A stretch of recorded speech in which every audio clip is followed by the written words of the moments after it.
Well, wasn't it the cover of your 3D books or something like that, wasn't Yes, it? I think, yes, I remember yes, that. indeed. That's Yes, right. that's great. Yeah. Hello everyone, welcome to Starmus press conference, Starmus VII announcement at the Royal Society in London, and we'll be shortly connected with Bratislava, with our colleagues, for a synchronized TV bridge and teleconference with Bratislava. This is the 7th Starmus we are going to announce, and we never thought there would be 7 actually when we started like more than 10 years ago. And but this festival is going to be very special, and me and Brian May will speak about that, why this festival is special. And there will be some brainstorming about the topic of the festival, why we choose this title and why it is important, and why today. So before we start with the press conference and our brainstorming, I invite you to watch a short video of what the Starmus is about.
All right.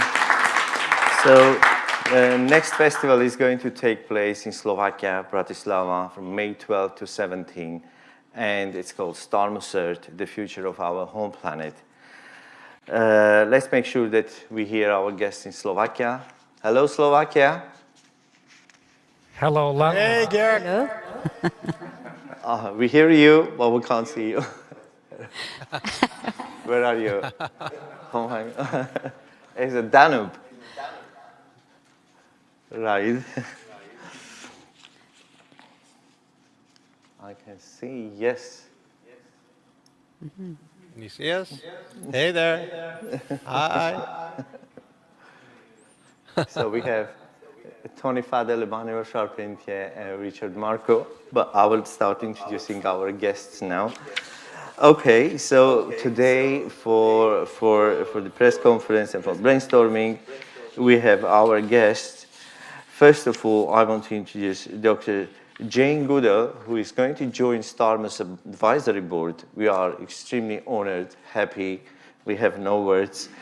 Dr. Jane Goodall DBE, ethologist, founder of the Jane Goodall Institute and United Nations Messenger of Peace. She will be on Zoom. And we have Sir Brian May, CBE, the musician, singer, songwriter, and doctor in astrophysics, founder of Save Me Animal Welfare Organization. And we pulled this festival with Brian so many years ago. We did a lot of brainstorming that we have to design something to bring arts and science together. It was a long journey, very long journey, but at the end we are here 20 years afterwards.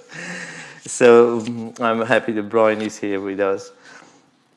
And we have Tony Fadel, is an iPod inventor, iPhone co-inventor, Nest founder, and Build Collective principal, a member of Starmus Advisory Board.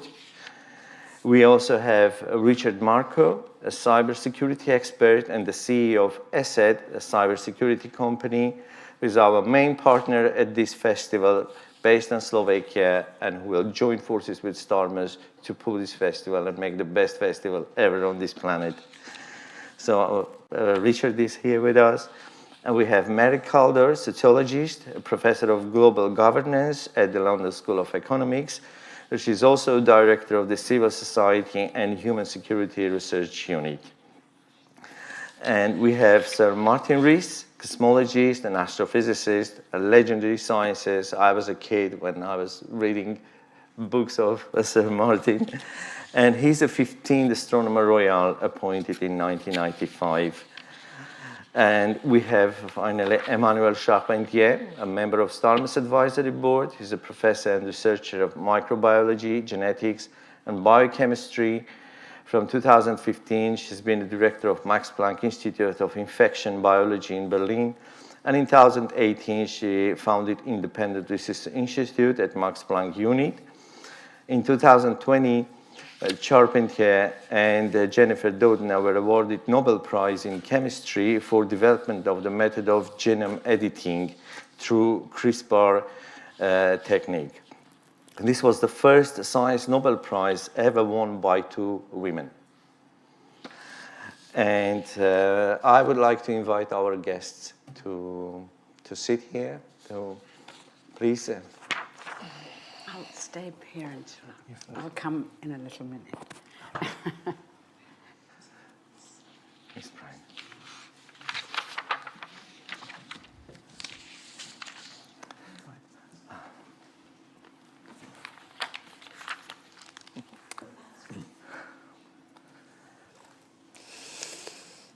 Okay.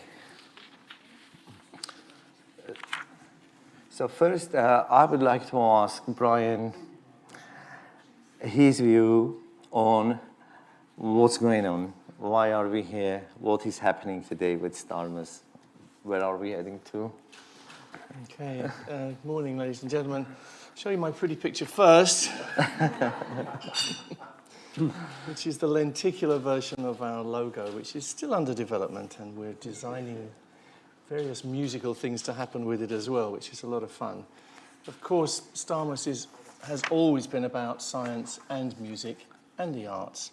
And we are here, as Garik has said, to announce the 7th Starmus Festival, which will take place from the 12th to the 17th of May, 2024, in Bratislava, Slovakia. Maybe I can just remind you the reason for the existence of Starmus is its core belief that the boundary between artistic thinking and scientific thinking is false. We believe that art and science are a continuum, and the thought processes of each, when combined with an open mind, can provide the most powerful insights into questions that resist solutions. It was actually about 15 years ago that Garik and I sat down with this crazy idea that we could actually bring art and science together in an environment where ideas could develop in a different way from the normal way. And since that time, Starmus has blossomed. We are now at number 7. Previous Starmuses have always concentrated on looking out into the cosmos for the joy of it, really, and also for the edification of everybody there. This particular Starmus, Starmus VII, we've called Starmus Earth because we were very conscious that everyone is more aware that the biosphere of planet Earth is under threat.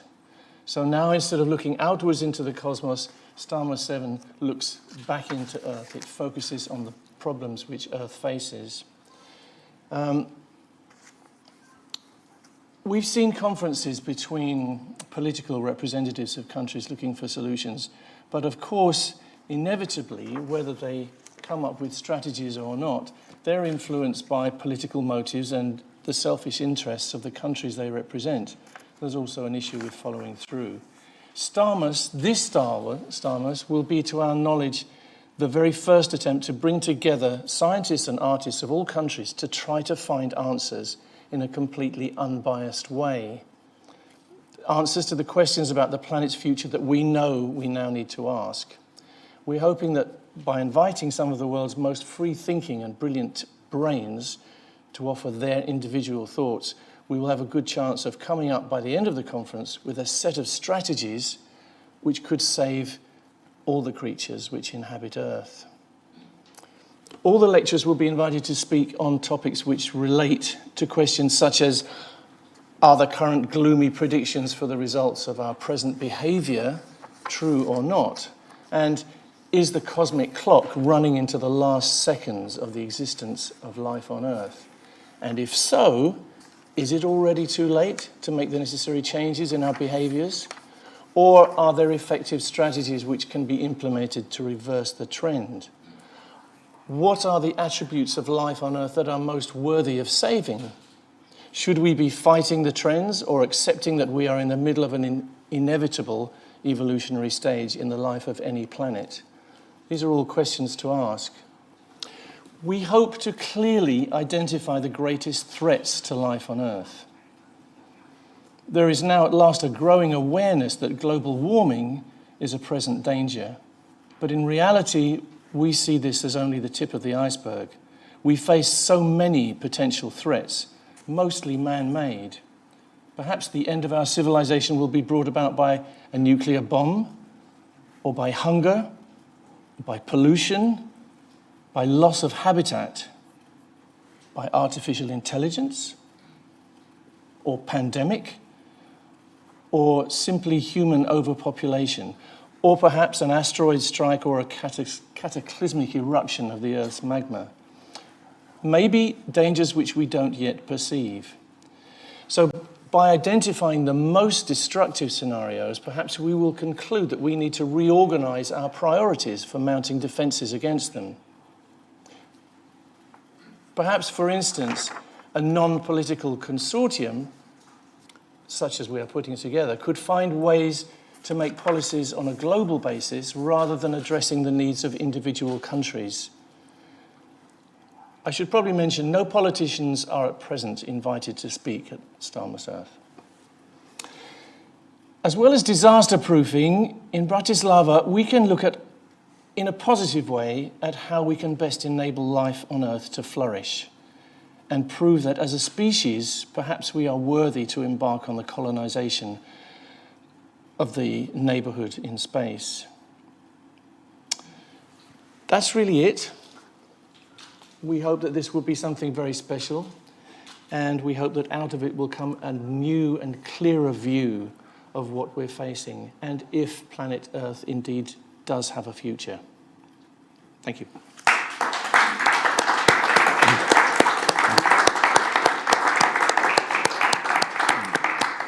Thank you very much, Brian. Yes, indeed, the world today is very different from the world only 2 years ago. So in 2 years, we've seen pandemic, war in Ukraine, exponential rise of AI, and much tighter limits on climate change and environment. So when we talk about changing world, it's really happening, and we see this only in 2 years.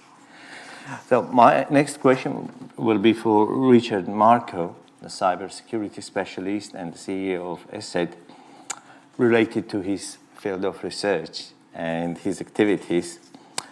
So, Richard, we often see that cyber attacks create havoc in companies and governments, and hear that possible they could trigger a new war. Today, some scientists warn that AI threats are potentially more dangerous. What's your opinion as a cybersecurity expert? Could AI control and provide computer security? And could I ask my future ChatGPT 10 or 15 to take care of the security of my computer, my credit cards, my personal data? Perhaps I may not even need an antivirus software, as AI will choose one for me.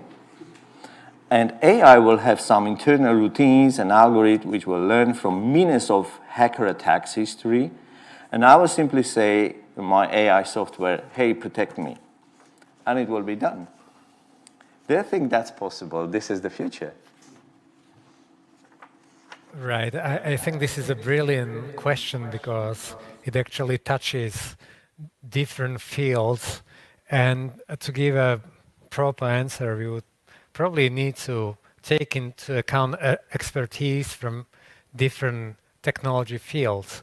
And for that, I believe Starmus Festival is a perfect place, a place where brightest minds come together, have time to talk to each other and ask these kind of questions.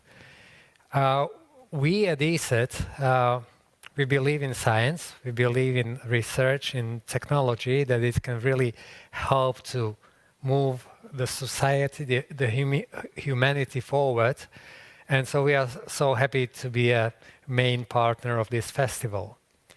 Now, the field of cybersecurity is a very dynamic field. It's probably one of the most interesting fields in IT overall, together probably with artificial intelligence, and that makes the question even more relevant.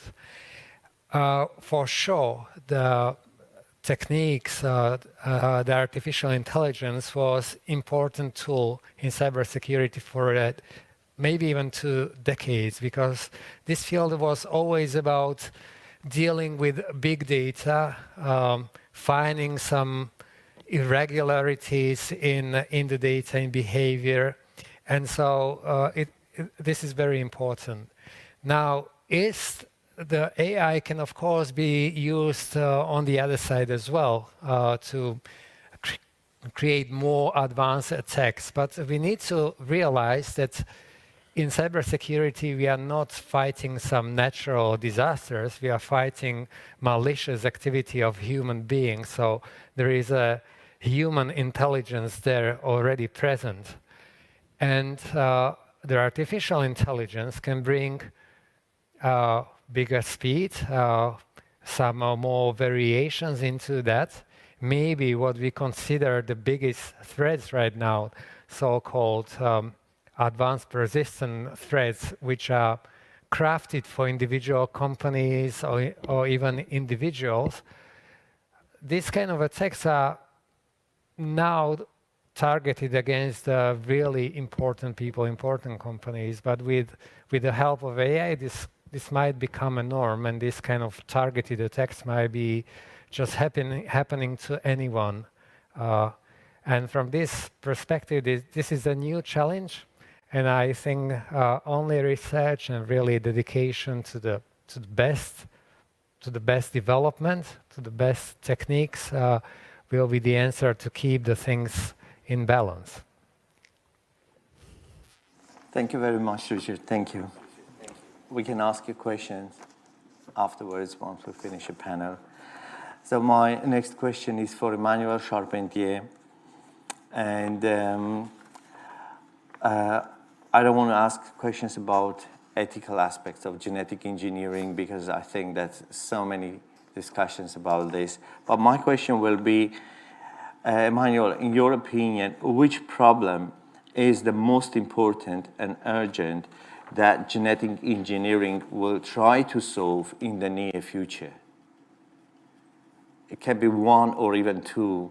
What do you think is going to be solved by genetic engineering? The most urgent. No. The most urgent, actually, it's really to treat human diseases. At least this is my opinion, and this was the first application that I had in mind. It was to use the technology to treat certain genetic disorders. And actually, remarkably, after 10 years, we could decipher a mechanism existing in bacteria that has been harnessed into this very powerful genetic engineering technology. So even 8 years after, we could already see the technology being used to treat patients with blood disorders, such as sickle cell anemia and beta thalassemia, by combining the gene editing technology with cell therapy. So patients are now cured with this technology. And there will be soon, hopefully, an FDA approval for a cure on the market and to be able to treat more patients with those diseases. We have also very great examples of proof of principles of using the technology to cure patients with certain types of leukemia, with using the gene editing technology in the context of cancer immunotherapy. So you have also patients being treated. And so you have great developments to be foreseen in the future, and more diseases to be cured. So this is really happening, and this is really exciting, and this is what patients would like, I guess, to see being developed further. And you have a second application that is important.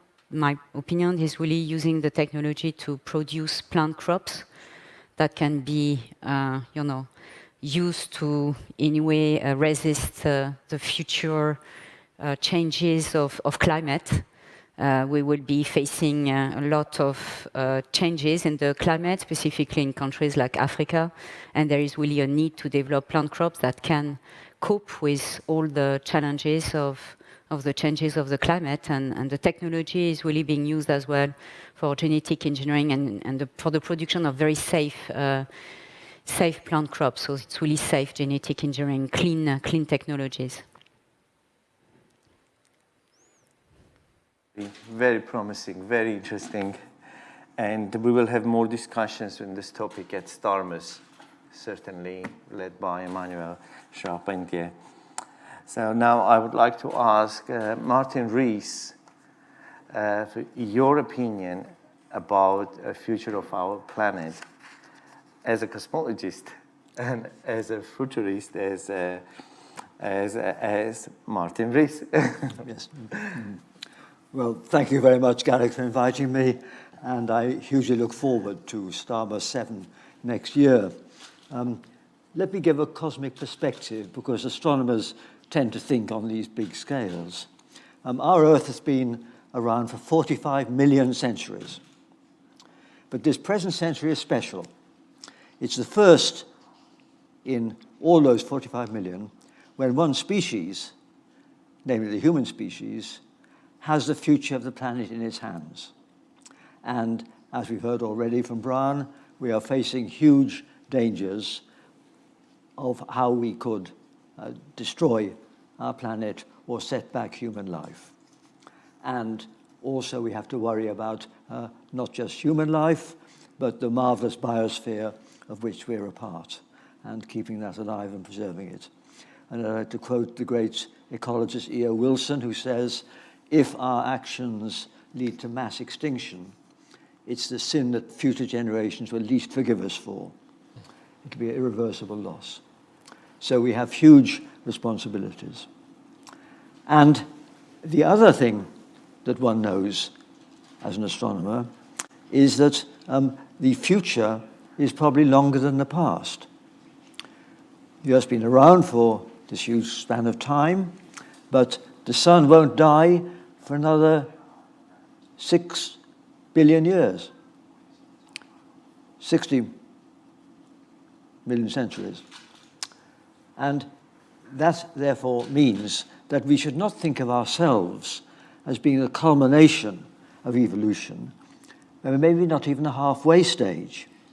And therefore, if we snuff things out now, we destroy not just what's on the planet at the moment, but we may foreclose huge potentialities on Earth and far beyond.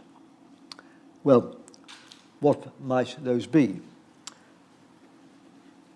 We think about whether humans are going to move out into space. Certainly, with the advent of AI, we are going to be able to send sophisticated probes to study all the bodies in our solar system. We're going to be able to assemble in space large solar energy collectors and other bodies of that kind. Will humans follow? Well, I'm ambivalent about this, because although humans in space are a great adventure, robots can now much more cheaply and reliably do all the things that humans can do, assembling structures in space, exploring the surface of Mars, etc. So I think if humans are to go into space, they will go as privately funded adventurers, accepting high-risk trips in the manner of earlier generation explorers. We've met at earlier Starmus meetings, the Apollo astronauts who took very high risks. But subsequently, NASA has become very risk-averse in launching people into space. The shuttle failed twice in 135 launches, less than 2% failure rate, but even that was regarded as rather high by American taxpayers. So my view is that for humans to be sent into space by a body like NASA or ESA would be hugely expensive, and so it should be left to the billionaires who can launch the kind of people happy to accept high risks. But what about the far future? Of course, humans are not the culmination of evolution, and the key question is the extent to which flesh and blood entities will become post-humans, or whether the post-human era will be dominated by AI. And again, this is a fascinating topic, which I guess will be discussed. It affects the future of the life on Earth. But what we don't know is whether at some stage the flesh and blood intelligences like ours will be surpassed by something electronic. I think that what may happen is that humans will survive on this planet for quite a long time because we're well adapted. Whereas if we attempt to send communities to other worlds, like trying to live on Mars or further away, then they'd be very ill-adapted, and they will have to adapt seriously and become a post-human species.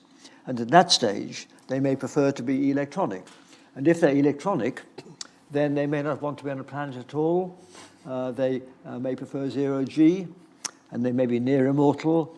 So post-humans may make interstellar voyages, not humans. And of course, my final point, which is a scientific question that I hope will be answered this century, is the galaxy awaiting our post-human progeny, or is there lots of life out there already? This is the question which, as an astronomer, I'm most often asked, and it is indeed one of the most fascinating questions. And a new perspective on this issue has arisen in the last 2 or 3 decades in 2 ways. First, we have understood a bit more about the origin of life.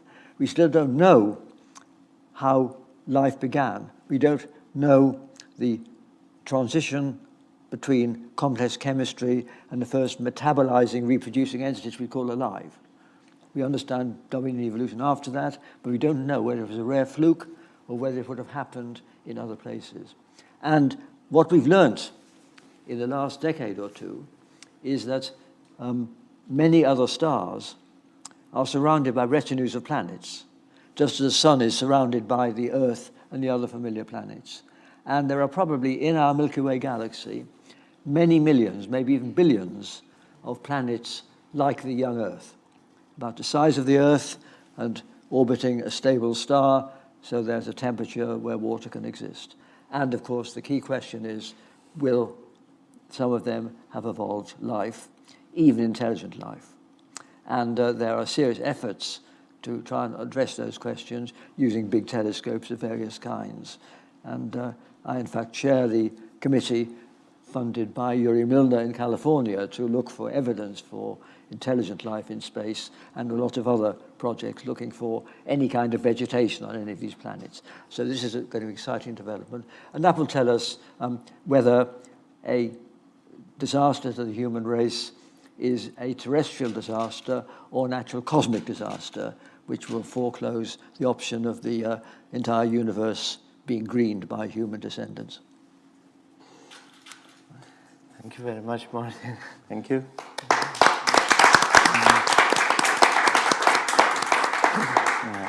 Can I ask you one question? Do you think that AI can replace humans in interpretation of data? So we are doing astronomical observations. Yes. Maybe AI can give better explanation of what we are observing than us. Yes. Well, already we depend on it, because, for instance, the European Space Agency telescope, Gaia, provided data on 2 billion stars, their colors and their motions, etc. that has only been analysed because of the possibility of AI to look for correlations between the speeds and that.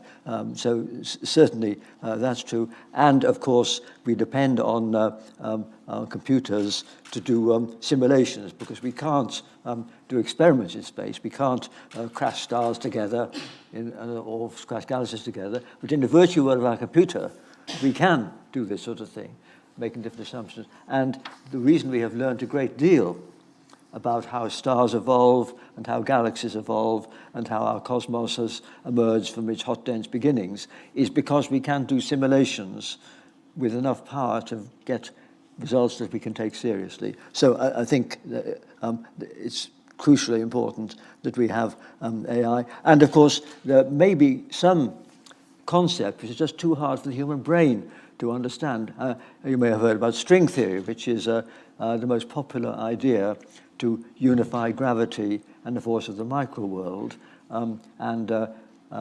We need a theory of this kind to understand the very, very beginning of our universe. And this involves geometry in 10 dimensions. It involves the idea that empty space, which you think of as three-dimensional, if you magnify a point in our empty space, then it's actually a tightly wound origami in 5 extra dimensions. Very, very complicated geometry. And it could be this geometry is too hard for any human being to work through his lifetime and check whether the theory is right. And so I think we may, by analogy with the deep mind computers playing Go and doing protein folding, we may have to find a computer and feed in the properties of some geometry and let it crunch away, and it will then be able to perhaps see if it can predict from this theory what the mass of the electron or the strength of gravity would be. And if it predicts the right answer, then we know there's something in that theory. But of course, the frustration is we'll never get the sort of aha insight, which you get if you've got a theory and it seems almost obvious in retrospect. We never have that view, but we would know that the version of string theory that we were using would have predicted some things correctly, and therefore we can perhaps trust whether it predicts something about the Big Bang. And in particular, one of my interests is whether it predicts that there was not just one Big Bang, but many, whether we were in a multiverse, not just the universe. So that's an exciting scientific topic. Thank you very much. Very interesting. We hope to hear from Jane Goodall. Can we check if Jane is... I hear you. Hello? I hear you. Hello? Yes. Hello, Jane. Hello? Hello. Can you hear me? Oh, we're missing the sound from Jane. Perhaps she's Yeah. on mute. We check the sound. We're I missing can your hear you. sound, Jane.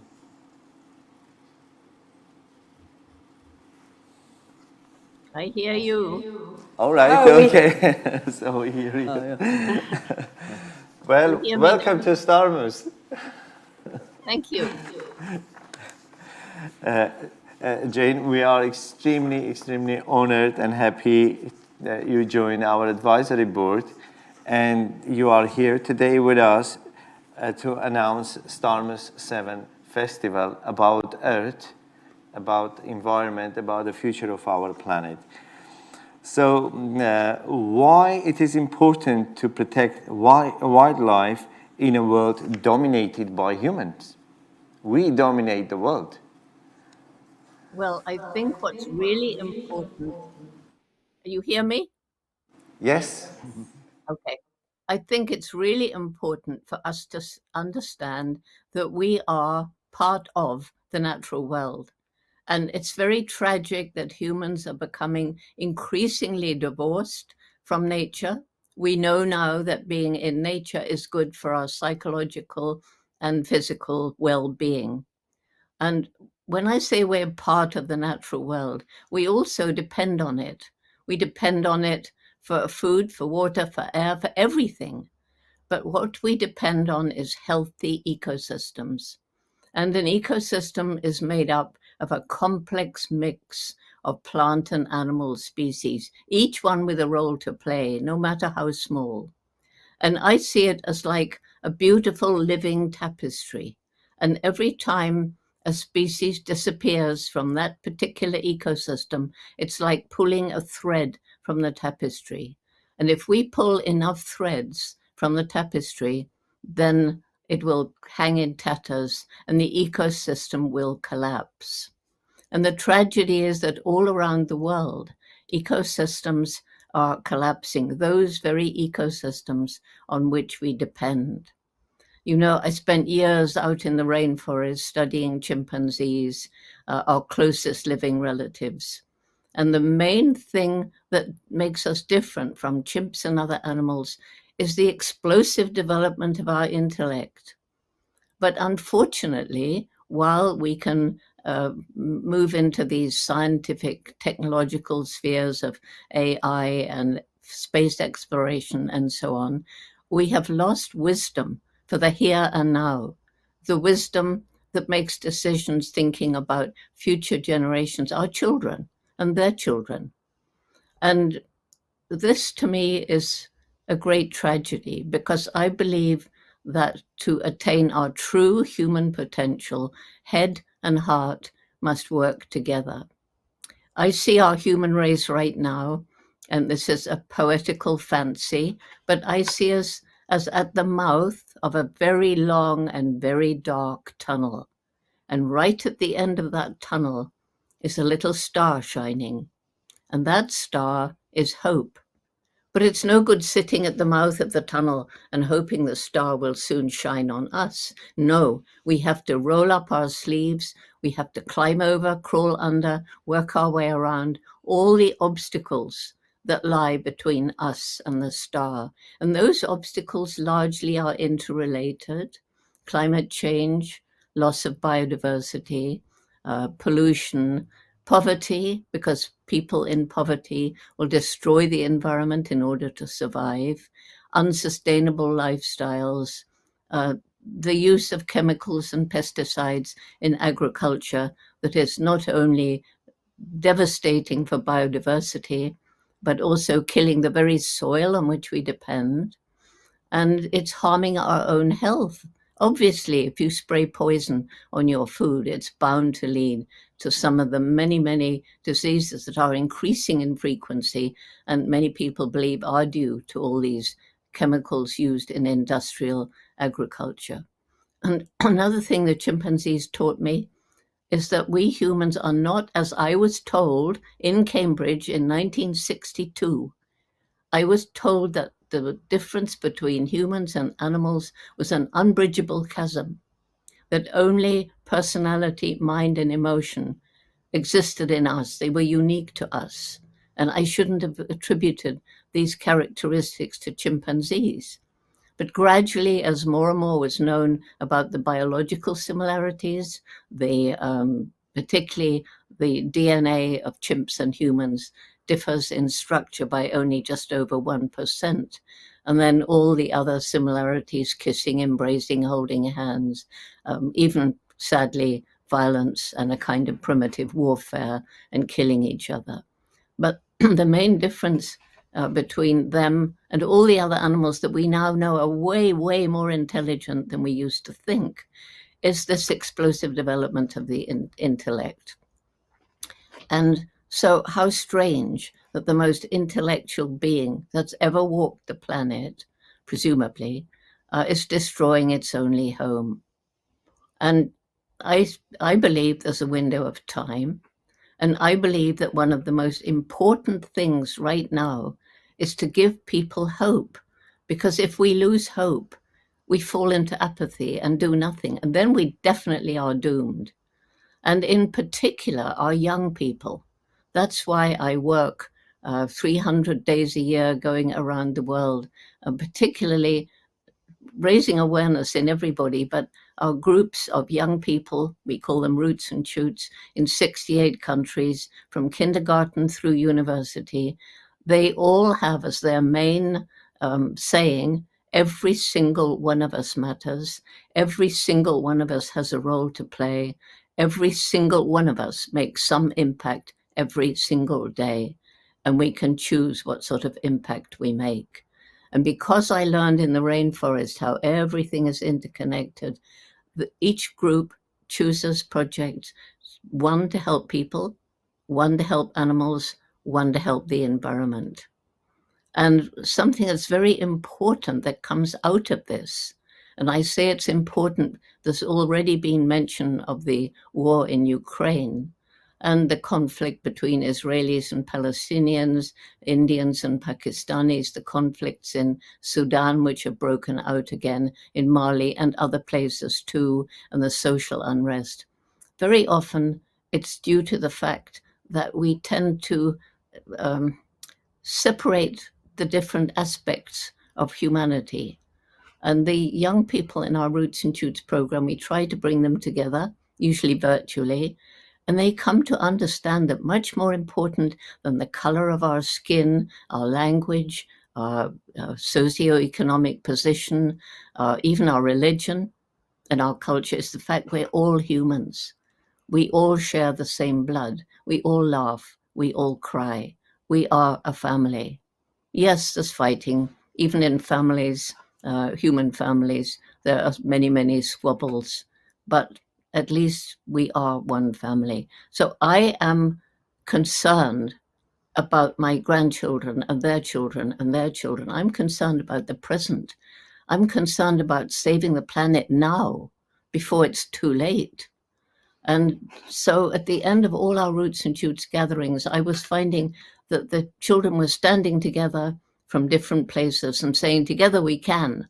And I said, yes, we can. We have the tools. We know what to do. But do we have the will to do it?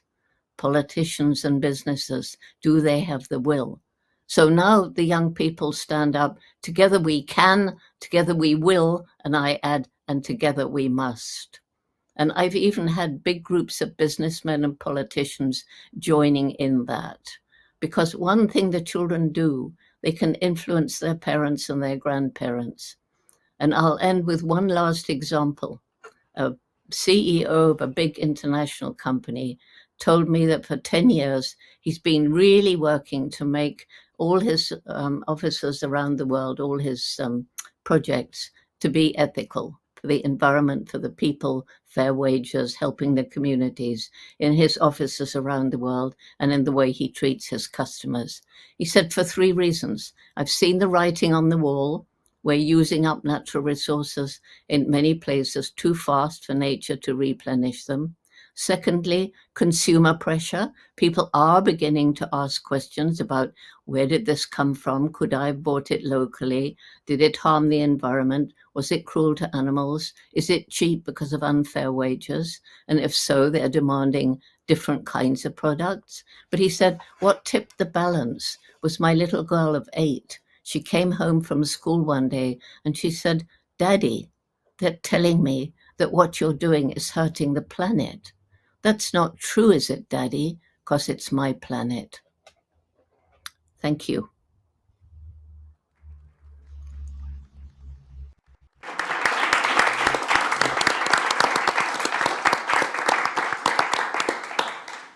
Thank you very much, Jane. We are very much looking forward to see you at Starmus in Slovakia. Thank you. Okay, so my next question will go for Tony Fadell about artificial intelligence. Can we see Tony?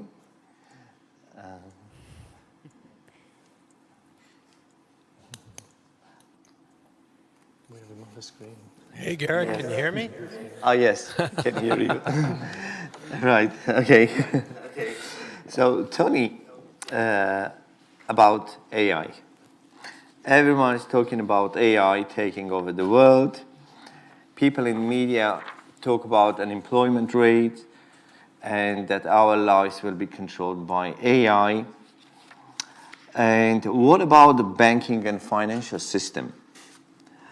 So why should I trust any products from my bank if ChatGPT 6 or 7 would tell me, would advise me, forget this bank, or transfer your money to another bank within 5 minutes because your bank will collapse in 2 hours. There is 98% probability that this is going to happen. If you don't do it now, you will lose all your savings, etc.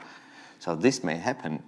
This may happen because they will become our main advisors. AI is becoming our advisor. So they will be analyzing all data from everywhere in the world, and they will be advising me what to do with my bank within the next 24 hours, right, with my savings. And even worse, what's going to happen with the stock market? Because if AI comes there, they're going to advise buy or sell. So basically, all the risks will be taken by AI. So, and if there is no risk, there is no market economy. So who is going to take those risks in market economy? We or AI? All right, Garik. That's a question that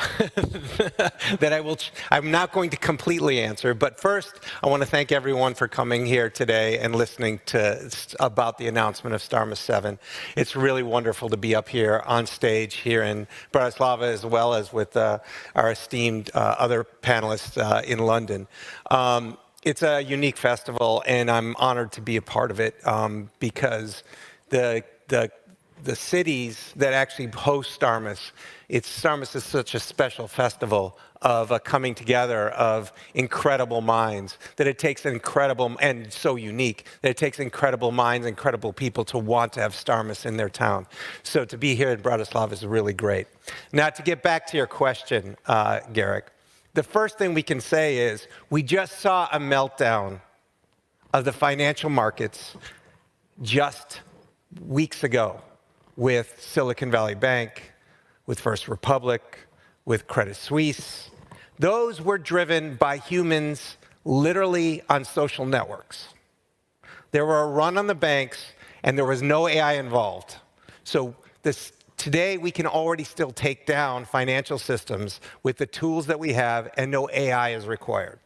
So it's humans, not necessarily computers or the technologies that we have, that actually create a lot of these situations. So let me back up. Let's talk about AI. The first thing is, let's talk about technology. What I've always witnessed is that whenever humans create a new technology, we co-evolve with those technologies. Whether it was the fire, the wheel, whether it was penicillin, all of these different technologies that we create, we can choose to co-evolve with peacefully or not peacefully. Technology is neutral. So we have seen this time and again where we've created destructive technologies. Unfortunately, in the US, there's way too many guns. That's a technology as well. We can let it go out of control, or we can choose to control it properly. So AI is another technology. Now, given that, we're all hearing about AI. We're hearing about AI incredibly, almost everyone's talking about it. It's around the world. Well, guess what? AI has been coming for a long time, and it has been here for almost a decade in practical uses. You may not have seen it, you may have not felt it, but AI has been below the surface, working on things, improving things, and has been helping. In fact, my company Nest that I created, 12 years ago, we had AI inside of it. We just didn't call it artificial intelligence. We called it something else because we worried that people were going to get worried about it. There has been AI helping out behind the scenes when you do a Google search for years. There's been AI inside of Photoshop and Adobe tools. These things have been all behind the scenes already working on. I know multiple companies that I've invested in. AI has been around for years. Okay? What we've seen different in the last 5 months is that a personality has been put on it, a way to talk to it, okay? Now we can say, hey, what about this? And it comes back with personality, like it'll give you an answer to a question in Shakespearean prose. We also talk about AI taking over the world in terms of it being one thing, like one AI takes over. There are so many different AIs already out there in all kinds of different forms, all kinds of different large language models, as you'll hear, LLMs, and in all kinds of other forms. They're already out there. They already have personalities. There's already different religious chatbots that you can talk to for different religions, and they can espouse as being a prophet to you about that religion. You can do the same thing in finance today. You can also do it for virtual mates, girlfriends, boyfriends, what have you. Those are already existing. We are not going to have one AI that takes over. There's going to be AIs simply that reflect us. You can make an AI of yourself. There are people making AIs of yourself, and I've even considered making an AI of myself, given all of my podcasts, all of the interviews, all of my texts, all the things that are written. You can make an AI of yourself. You can make a digital twin, maybe not a complete digital twin. So we're not going to have just one AI. AI is a technology we can choose to co-evolve with. People have chosen before there were computers and before in companies as well, and governments, we can choose to co-evolve with those. We see companies who didn't take up digital technology. They are laggards. The ones that embrace those things are now leaders. It's the same thing going to happen with AI. That said, there are incredible things that can be done with AI, I have seen done, that are positive for our species, positive for humans on Earth, and we can use these tools for good. The downside of these tools is not that AI is going to take over.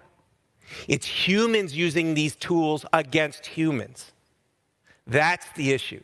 We're not going to see these ultra-intelligent beings if we allow them to go away from us and allow them to get through from us. Maybe that's in the future. But right now, we don't need to worry about AIs taking over, being fully autonomous from humans. What we have to worry about is humans using AIs to create things, to program humans in a new way to do their bidding, okay? The worst artificial intelligence I find in the world is when people are reprogrammed. We saw it in social networks with elections. We see it all the time with different genocides using social networks. We just saw it with the financial system. When we use these tools against humans, humans using these tools against humans, that's where the issue is. Yes, we have to worry about the threat of AIs and multiple AIs even going to war. And humans aren't even involved. AIs can actually war with each other if we choose to set it up that way. What we need to do right now is we need to worry about regulation. We need to worry about the data sets. Let's talk about the data sets of AI. So today in large language models, what they are, let me give you an analogy. An analogy specifically is most of us, who has kids in here? How many people have kids in here? Okay.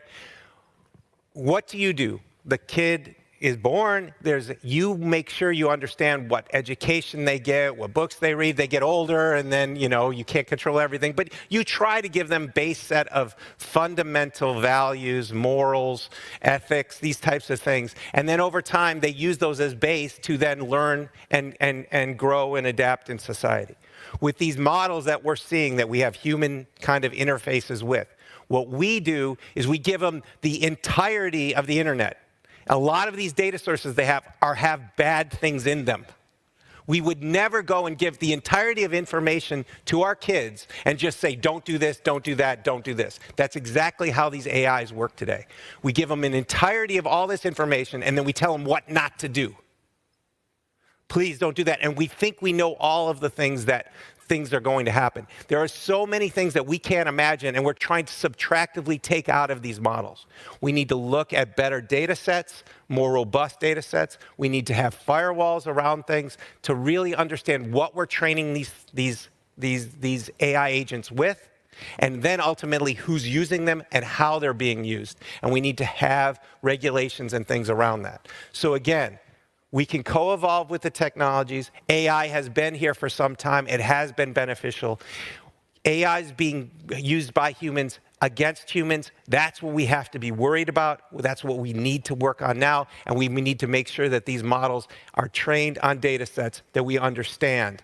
And understand, just like, as I said, there's different personalities. We know who we trust in our world, who we can talk to, and we believe in a trusted person that we get feedback from. We're going to have trusted and untrusted AIs as well, because it's going to be built on those data sets or what they're trained on and the value systems that are built into them. So, Garik, that was a long way of answering your question. There is a lot of promise. There is a lot of peril with AI, but we can't stick our heads in the ground and just believe AI is going to take over. It's for us to control and us to co-evolve with. Thank you. Thank you very much, Tony. So finally, I want to ask Mary Kaldor, who is a sociologist, and what do you think about the future? What's the future of this society, a society which is constantly under threats of war and everything?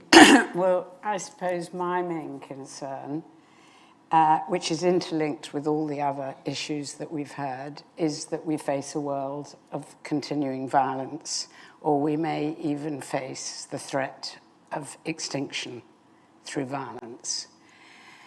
And I think it's important to notice that military technology has evolved to such a point that it's actually impossible for anyone to gain a decisive military advantage.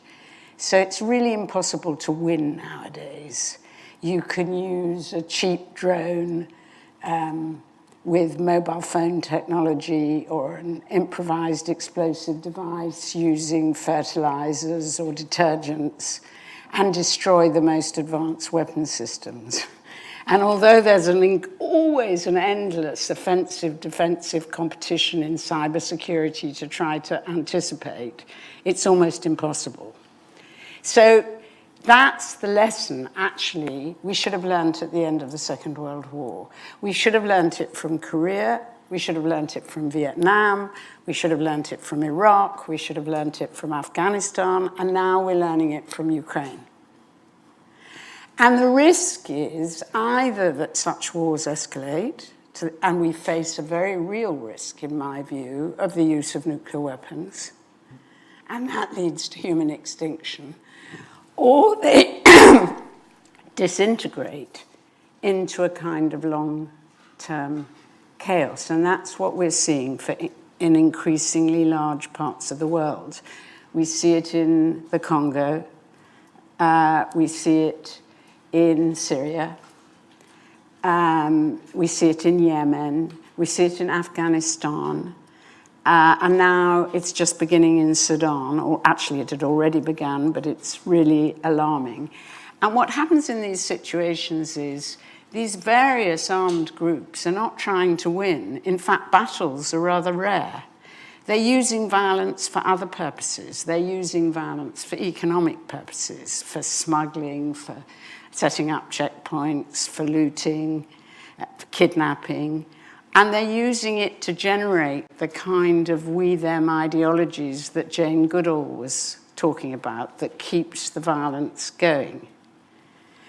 And I think if we think about Ukraine, in a way, I think that's exactly what Putin wants. It's his way of destroying democracy. And my fear is that as a consequence of Ukraine, we'll see this kind of violence in Ukraine and in Russia. And at that point, is it really, what you end up with is a situation where a few rich warlords provide their protected enclaves and are quite happy to live in a context of chaos. But in that situation, we can't do any of the things we need to do to deal with climate change, to protect our species. It's like, strands of Jane Goodall's tapestry being pulled out all the time. So that is my big concern, which I bring to the table of all the other concerns. And the question is there any way out of that? War is prohibited under the UN Charter, except if it's approved by the Security Council, which is now dominated by Russia, China, or in self-defense. And I think we just have to take the UN Charter seriously. We have to reform the UN Security Council, but we also have to, we really need an effective system of global governance that finally goes beyond war and takes human beings more seriously. I think Brian's suggestion of a non-political consortium, world consortium, is a really important suggestion. What we find in all I work on these wars, in all of these cases, that you find amazing human beings who are helping their neighbors, who provide emergency responses in situations, who try to mediate, who try to keep schools and hospitals going, and they get very little support. I feel they're the opportunity for making peace, and if we could build a non-political consortium that involves all these kinds of people in very difficult places, maybe we could do something to help. A lot of people are now talking about how we need to think about human security rather than military security, and human security is about all of these existential threats, and that's the direction we need to go in.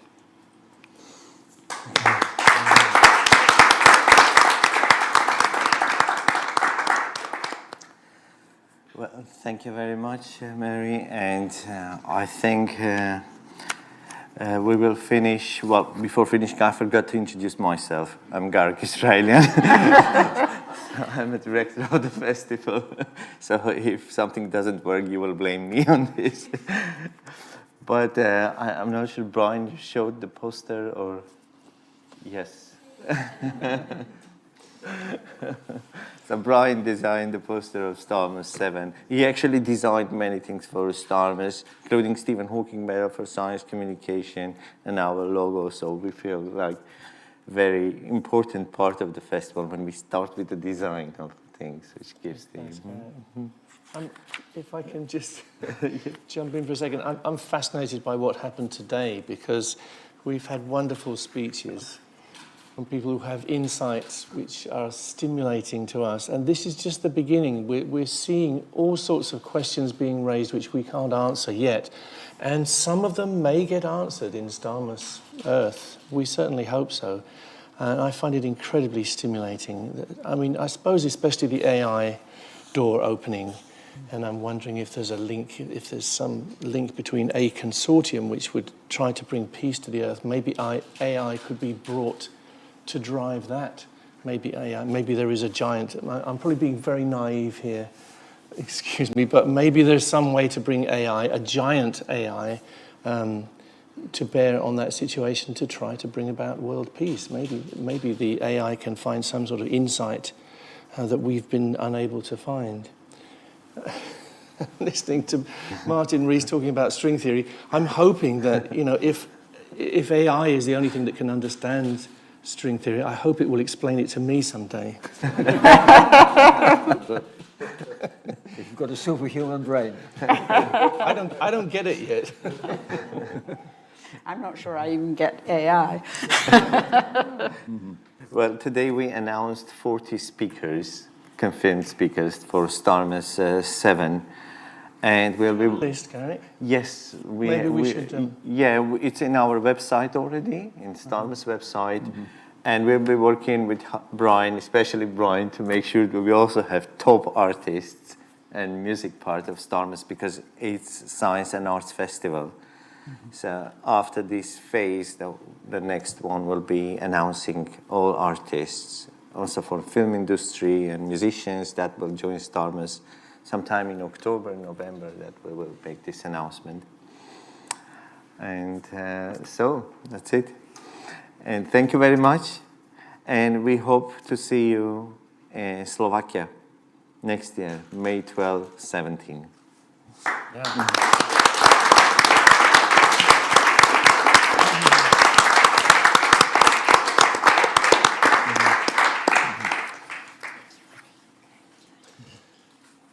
Yes, now questions. if you have questions from I'm so embarrassed about my daughters. for our speakers. This is life, isn't it? Yeah.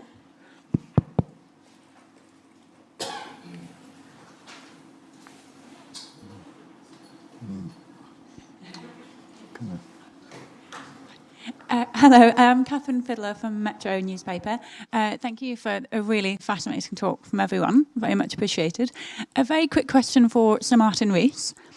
If quantum computing reaches the heights that we hope it will, do you think that will surpass AI in its potentials for exploring the universe and potentially finding somebody out there? Yes. Well, of course, as you know, quantum computing can get around the limitations of the sort of binary nature of ordinary computing. There are huge technical problems of making quantum computers, but I think they will, in some contexts, surpass the achievements of present computers. If I can make a response to Mary, I worry about leaving too many decisions to AI, because if there are some hidden bugs in the system, then is anyone going to be clever enough to find them? And if there are breakdowns, then I think this is a worry. It's already a worry, I think, in the way AI is used for selecting job applicants, deciding whether you need surgery and things of that kind. But if we depend globally on some AI, then even if on the whole it looks reliable, I really worry that if it's got some flaws, they may be so deeply hidden that it would never be possible to save them. But I didn't say anything about it. Were you reacting to somebody else? Sorry? Yes, no, sorry, it was Brian, wasn't it? Oh, sorry. Yes. About the mega machine taking over. Yeah. Yeah.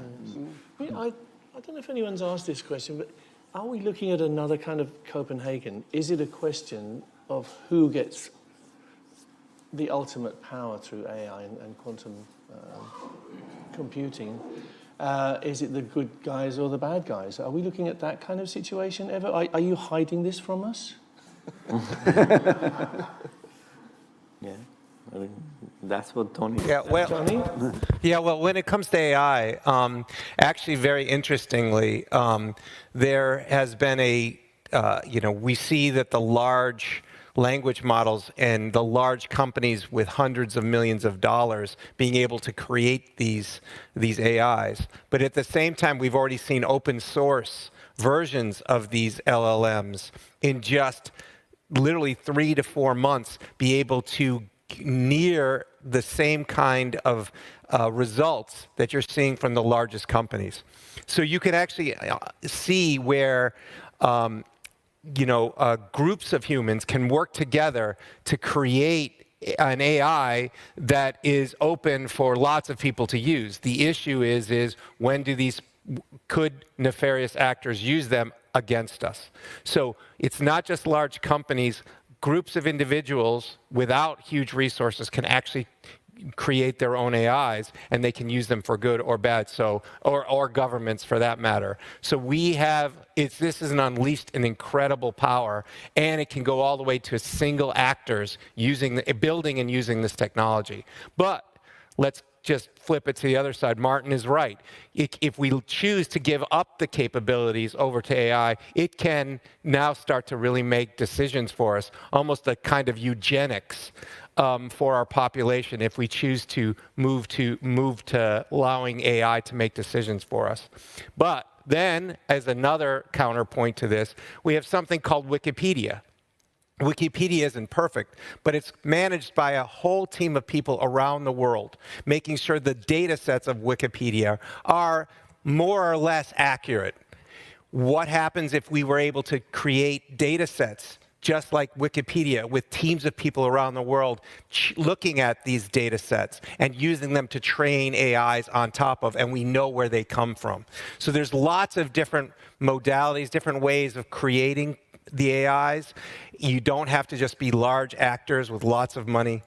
And we can band together as societies and create things. We already have examples, analogs of that. So I have no answers, but absolutely there are multiple ways that these things can be created and multiple ways they can be used. And we need to seriously look at all of those implications. And I hope at Starmus we're going to be talking about a lot of those.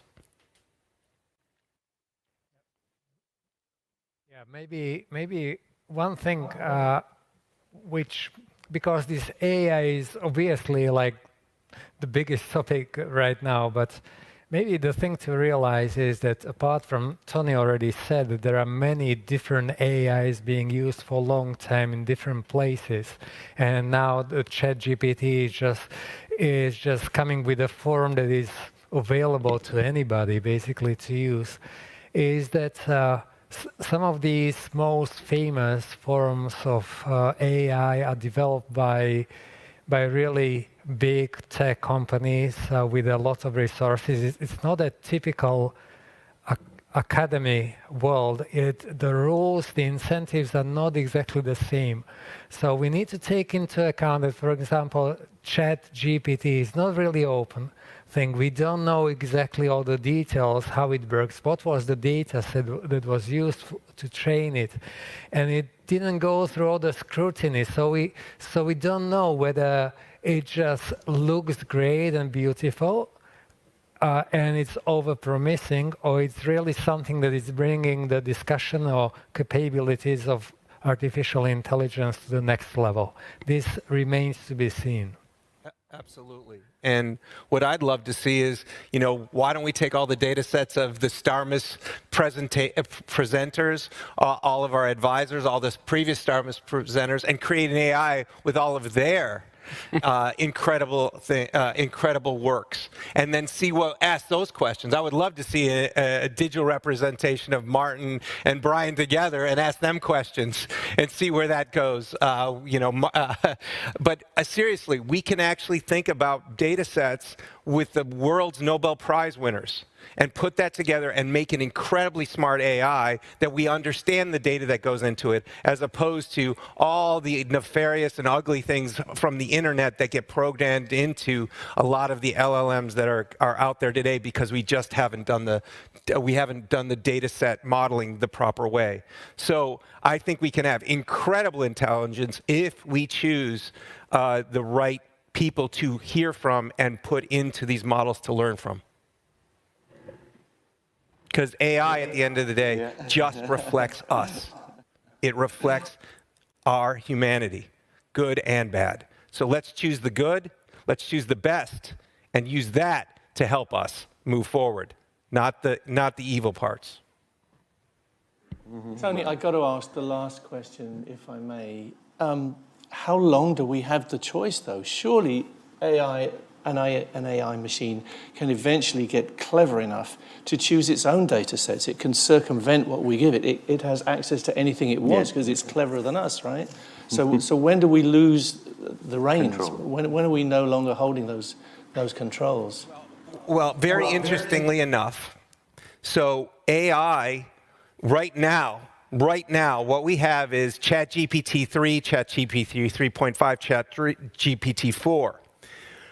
They froze the model at ChatGPT 4. When you do all your queries and everything, today it doesn't learn any more than it already has. When you add new information to it, then it can start to learn on new information. We need to have humans always in the loop for what data goes into these models. We can't have self-replicating AI agents who can go off and retrain themselves. Today, as humans, what we have is we go out and learn. We go and learn something that day. That at night, we consolidate that in our brains, and we come out the next day, hopefully learned, and we're going to do something different and hopefully a little better.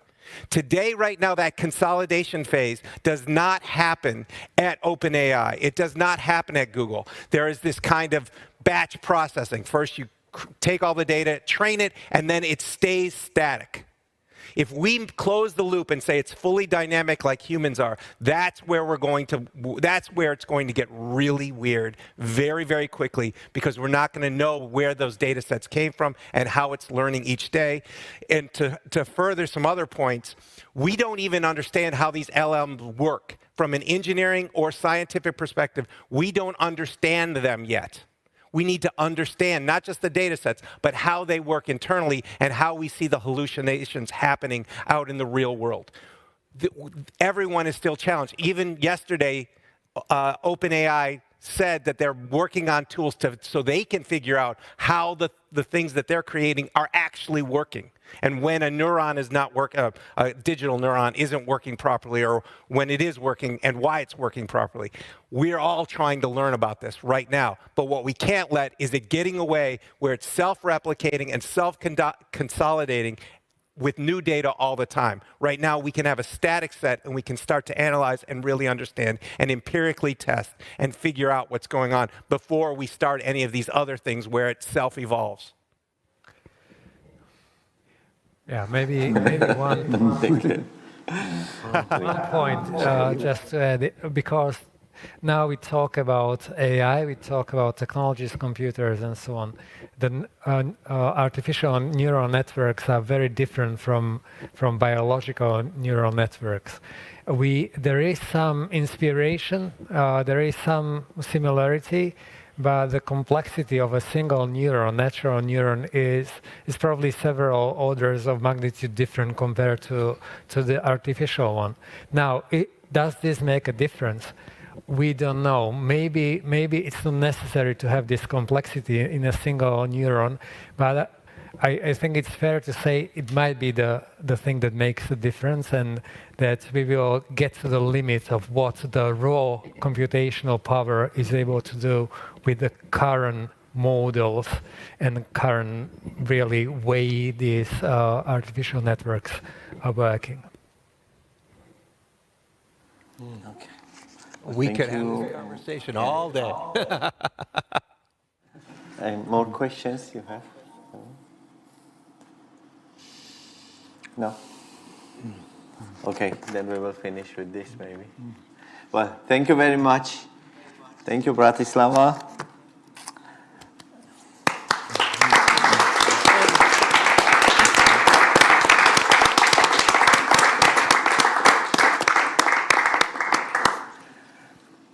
Well, and see you soon.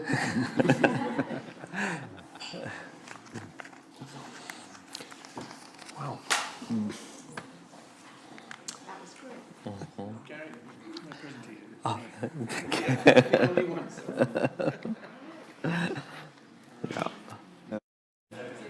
One thing I'm sorry, I missed. Yeah, so for our guests, we decided from this year we are going to release some Starmus videos, which we've never released them publicly.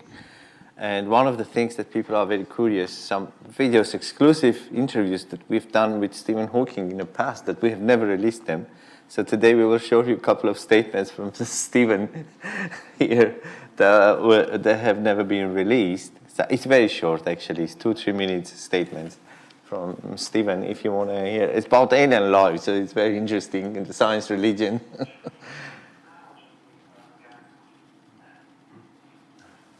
Can we? We could get the sort of breakdown of society, which has happened in Yemen and these places. They're here. Spontaneously on Earth, so it must be possible for life to develop on suitable planets elsewhere in the universe. But we don't know the probability that a planet develops life. If it is very low, we may well be the only intelligent life in the galaxy. Another frightening possibility is intelligent life is fairly common, but that it destroys itself when it reaches a stage of advanced technology. But I favor a third possibility, that the probability of life appearing is fairly high, but rarely does it develop intelligence. Evidence that intelligent life is rare or short-lived is that we don't seem to have been visited by extraterrestrials. I am discounting claims that UFOs contain aliens. Why would they appear only to cranks and weirdos? Nor do I believe that there is some government conspiracy to conceal the evidence and keep for themselves the advanced technology the aliens have. If that were the case, they aren't making much use of it.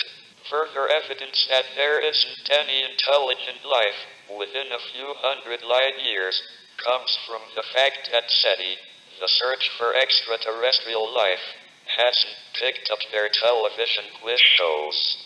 It is true that we advertise our presence by our broadcast, but given that we haven't been visited for 4 billion years, it is unlikely that aliens will come any time soon. There is now strong evidence that the universe began with a period of inflationary expansion. During that time, quantum fluctuations would have caused small spatial variations in the density and expansion rate. This would have led to the formation of galaxies and stars.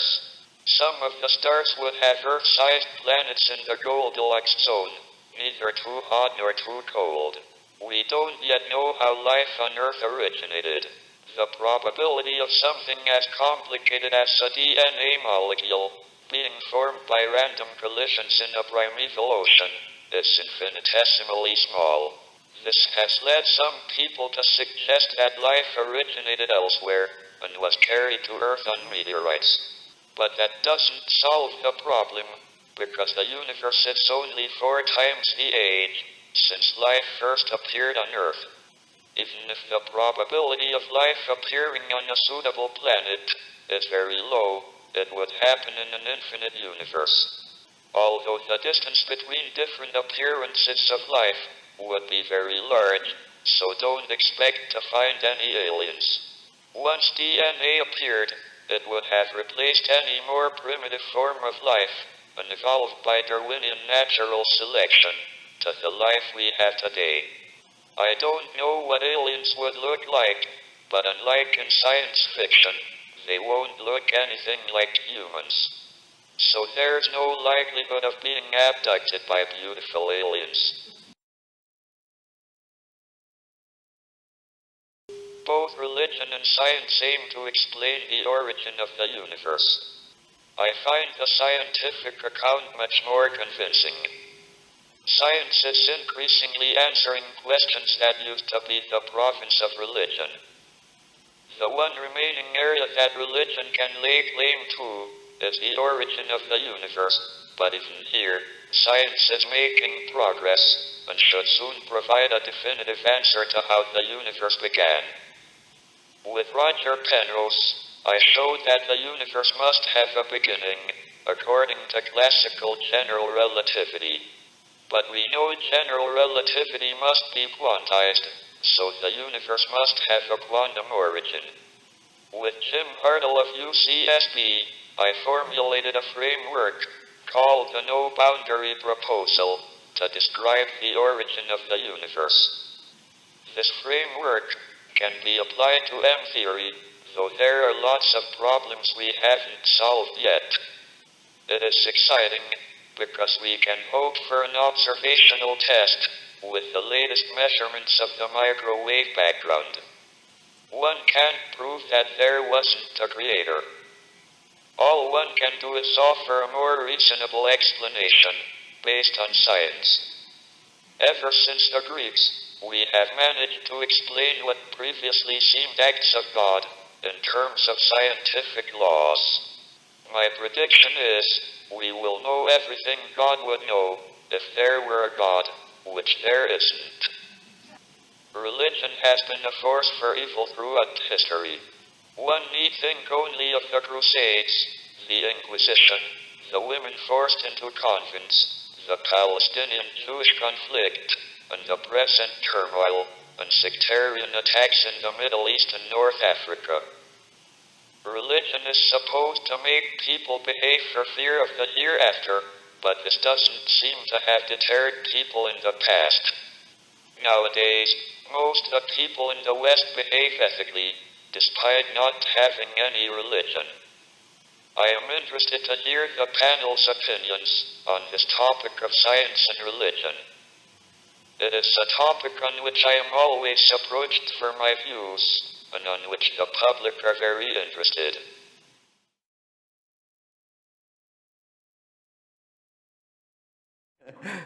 Thank you very much.